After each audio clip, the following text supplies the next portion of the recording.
అంతకులకు వెంటనే అంతకులకు వెంటనే అంతకులకు వెంటనే అంతకులకు వెంటనే అంతకులకు వెంటనే చీరాల మండలంలో ఈపురిపాలెంలో జరిగిన సుచిత మీద అత్యాచారాన్ని మేము మా వివరణ సోదరులు అందరూ కూడా తీవ్రంగా ఖండిస్తున్నాం. ఇటువంటి చరిత్ర, ఇటువంటి గత చరిత్ర మాకు ఎప్పుడూ చూడలేదు. మనం గతంలో కూడా చాలా అత్యాచారాలు జరిగినాయి. కానీ ఏంటంటే మేము ఈసారి హర్షించే విషయం ఏంటంటే 48 గంటల్లోనే ముగ్గురు నిందితుల్ని మన నారా చంద్రబాబు ముఖ్యమంత్రి వర్యులు ఒక 10 టీములు ఏర్పాటు చేసి వారిని ఇమీడియట్గా పట్టుకొని చెప్పేసి ఆదేశాలు జరిగింది. అలాగే పోలీస్ బృందాలు కూడా 10 టీములుగా డివైడ్ అయ్యి వాళ్ళ 45 గంటల్లో పట్టుకోవడం జరిగింది. వారికి మొదటగా మేము ధన్యవాదాలు తెలుపుతున్నాం.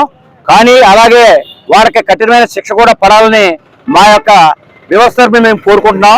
అలాగే నారా చంద్రబాబు గారి ఆదేశాల మేరకు మన హోమ్ మినిస్టర్ అనిత గారు, మా పాలకులు డాక్టర్ నిమ్మల రామారావు గారు వీళ్ళందరూ ప్రోత్సాహం కూడా చాలా బాగా ఇచ్చారు.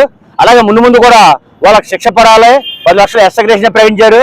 దానికి మేము అందరూ కూడా సంతోషిస్తున్నాం. వాళ్ళ యొక్క కుటుంబానికి కూడా ఆదుకోవాలని మా యొక్క సంఘం తరఫున కోరుకుంటున్నాం. ముందు జరగకుండా ఉండాలంటే ఇటువంటి కఠినమైన చర్యలు ఈ ప్రభుత్వం గతంలో కాకుండా ఇంకా కఠినమైన చర్యలు తీసుకోవాలని కోరుకుంటూ సెలవు తీసుకుంటున్నాం. ముందు జరగకుండా ఉండాలంటే ఆడవాళ్ళ మీద అత్యాచారం జరగకుండా ఉండాలి. ఇంకా స్పీడ్గా ప్రభుత్వం స్పందించాలి.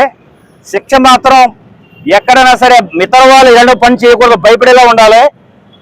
అలాగే డిపార్ట్మెంట్ అన్ని కూడా ఎవరిని కూడా క్షమించొద్దు, మా కోరిక అది. ఎందుకంటే ఇటువంటి వాళ్ళని క్షమిస్తే ఇలాంటి ఇంకా ముందు కూడా ప్రాణాలు అవుతాయి.